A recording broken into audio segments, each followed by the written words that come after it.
Mister? How do you operate this Twitter thing or this Instagram thing or whatever the heck? You're supposed to know all this stuff. Anyway, welcome back to the show.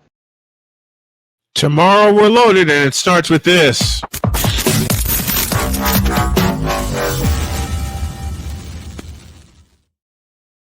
As we head toward the draft, we'll break down every team's needs. And speaking of the draft, this fellow will come on tomorrow.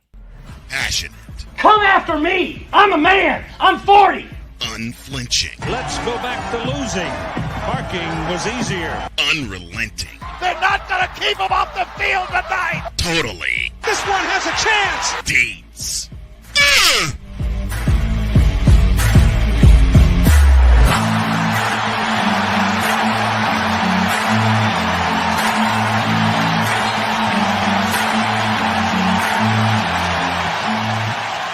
That's not just a murmur, that's a full-blown fibrillation.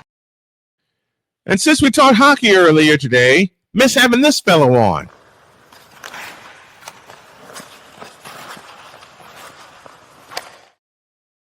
Droid, we love you. We miss you.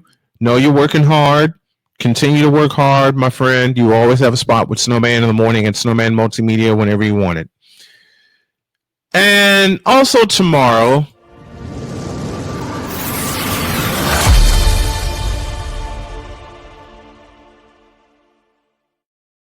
but we got to close up shop the way we always close up shop on this Wacky Wednesday. Why is it wacky? Because yes, LeBron, it is you. It has always been you. It always will be you for sending the NBA into the toilet for 22 years, forever and ever. Amen. Let's do this. In a world where partial greatness is celebrated and total greatness is shunned, there stands to be a figure on the lips of those who love him and those who hate him. The inane comparisons to Michael Jordan and Kobe Bryant continue and has existed since 2003. There is no end in sight, for the battle between those who unconditionally love and unconditionally hate him wages on. These are their stories. Welcome to the Bronsexual Confessions.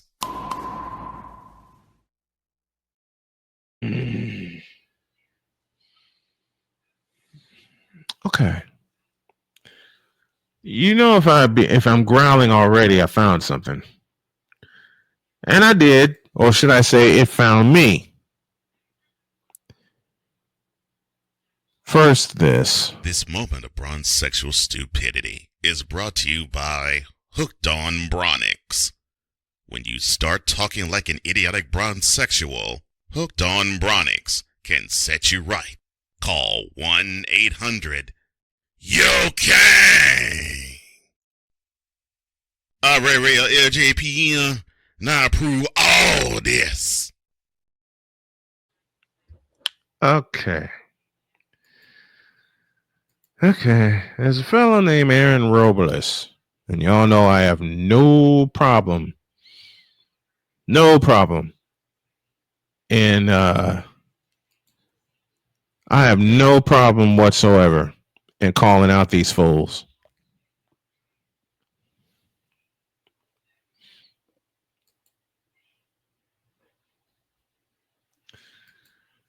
Because oh hell. So I had a conversation with a bronsexual. And he decided to post something. Like I said, hell. He decided to post something that merits this. So I realized that I think, even though it's not advertised, Right. there has to be a place for stupid people. We don't know because we're not stupid, so we don't know anything about it. It's like a secret club society. Oh my gosh. So I come to the conclusion that he graduated from SU, stupid university. Yeah, and all the stupid ass letters that go along with graduating high honors of being stupid. I can't do no more, man. Vámonos, dominos, vámonos. Stupid university. where everyone graduates. Magna cum stupid. Okay, here we go. Read along with me. Aaron Robles said,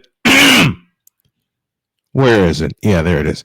Aaron Robles said, quote, "You can bash LeBron for getting swept or losing in the finals.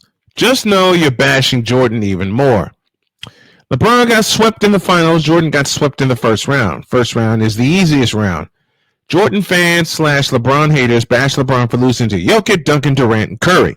That's all peaches and cream because at least LeBron beat them too.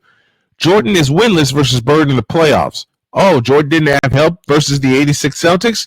86 Bulls had Jordan at 22 points per game, and that average is wrong. Woolridge at 20 points per game. Daly at 16. Gervin 16. Green 13. Superteam. So before you're trying to bash, and it's spelled Tryna, don't ask. You should think about it because we have made way more to bash Jordan for. Close quote. Dear Aaron Robles, are you mad? Have you even seen that 86 Celtics team that the Bulls lost to, 86 and 87? Because they had players on their bench that were better than LeBron and some of these other players in the NBA. I'll say it again. They had players on their bench that would give LeBron the business. Anybody remember a fellow by the name of Fred Roberts? One good elbow to the gut, and LeBron is crying, wanting to go to the bench. I will say it before, and I will say it again. LeBron is a hell of an athlete. It's his basketball game that sucks ass. I said a bad word. I'm sorry.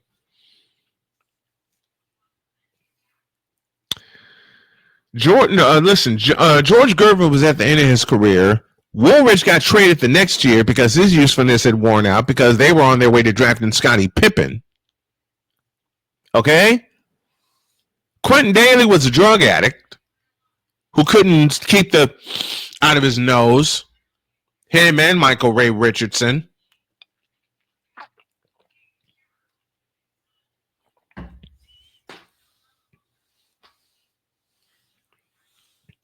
Sidney Green, 13 points a game. Yeah, against weak teams. And I'm a Bulls fan. I've been following the Bulls since 1984. They had already jettisoned Reggie Theus. Scottie Pippen was on his way in. Horace Grant was on his way in. Right? They got them in the same draft. Later on, a year later, Stacey King and then B.J. Armstrong, and they had their pieces. The Bulls were missing significant pieces against that Boston Celtics team, i.e., a center. Now, I love Dave Corzine. He was part of the Blues Brothers in San Antonio before he came to the Bulls. Listen,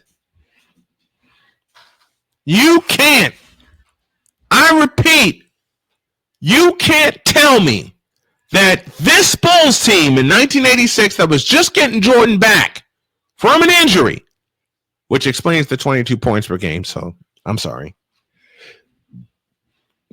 Jordan had missed 64 games. Okay? 64. And he had to get 2 free throws to send him into overtime. Now, let me ask you, Bronsexuals, this question. How tough do you think it is to shoot into a sea of waving arms?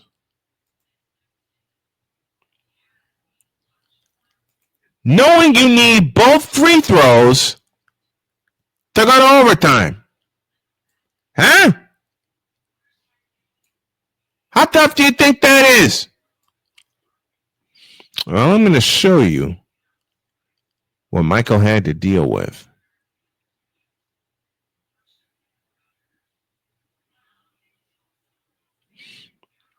If I can just find that part I'm looking for. Okay. I'm going to show you exactly what Michael had to deal with. And of course, the voice of Jim Durham, I'm going to have to back up a couple pieces. The voice of Jim Durham will take it away. McHale. The Bulls have Macy in the game.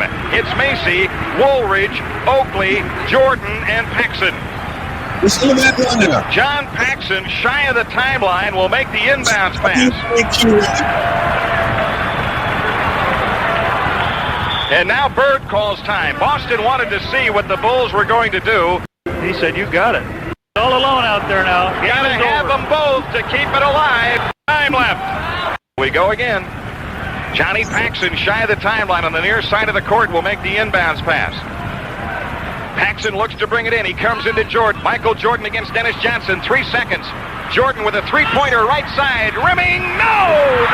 He got fouled. Did he call it foul? He did. fouled. Ed Middleton called it foul on Kevin McHale. Michael Jordan shoots two with no time left. That ball almost went in, folks.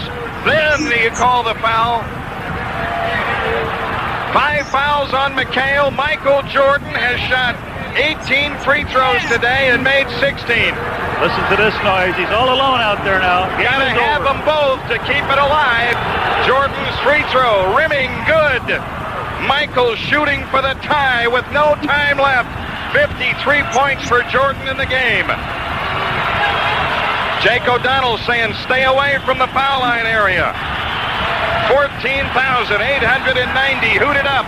Jordan shooting into a sea of waving arms. Overtime in Boston Garden. Michael Jordan, 54 points in the game. Now tell me that wasn't one of the toughest things that young Jordan had to do.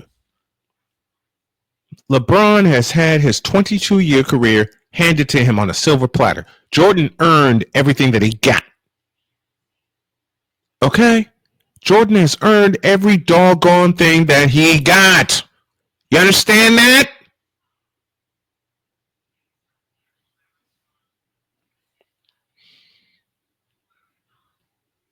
LeBron sucks as a basketball player. I've said that so many times before, and I mean every word of it.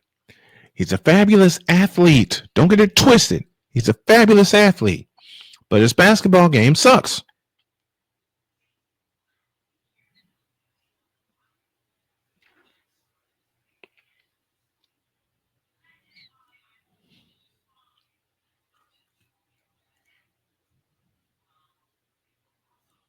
You know, and you want to talk about the times Jordan was swept by the Celtics? That clip I just played for you right there, courtesy of WMAQ Radio, the late great Jim Durham and the late great Johnny Kerr, and CBS Sports for the video. Thank you both. That clip I showed you right there in the toughest arena at the time to play in, Boston Garden. 14,890, as Jim Durham said. Hooting it up, wanting for Jordan to miss. If he misses either one of those free throws, game over, Celtics up 2-0 in regulation. Michael was all alone at the free throw line. He had to contend with the Celtics bench being in shock. And 14,890 rabid Celtics fans, as Jim Durham said, hooting it up. The first one rimmed in, out, and stayed in. The second one was pure.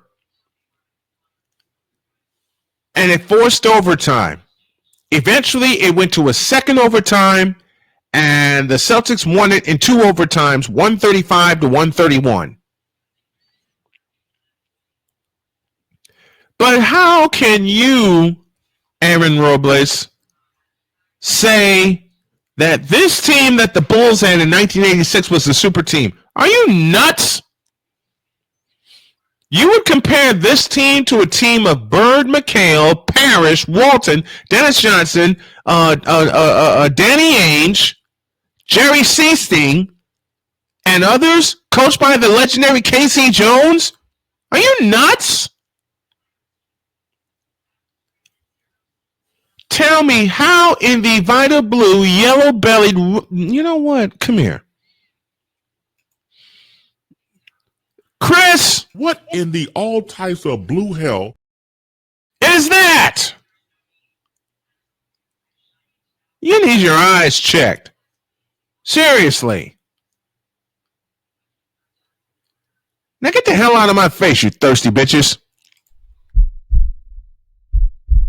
In a world where logic and sense flies completely out the window, while purple and yellow glasses are donned, rises a figure who encourages ridiculous, undying loyalty. Good Lord, I'm about to throw up. This has been yet another installment of the Bronsexual Confession.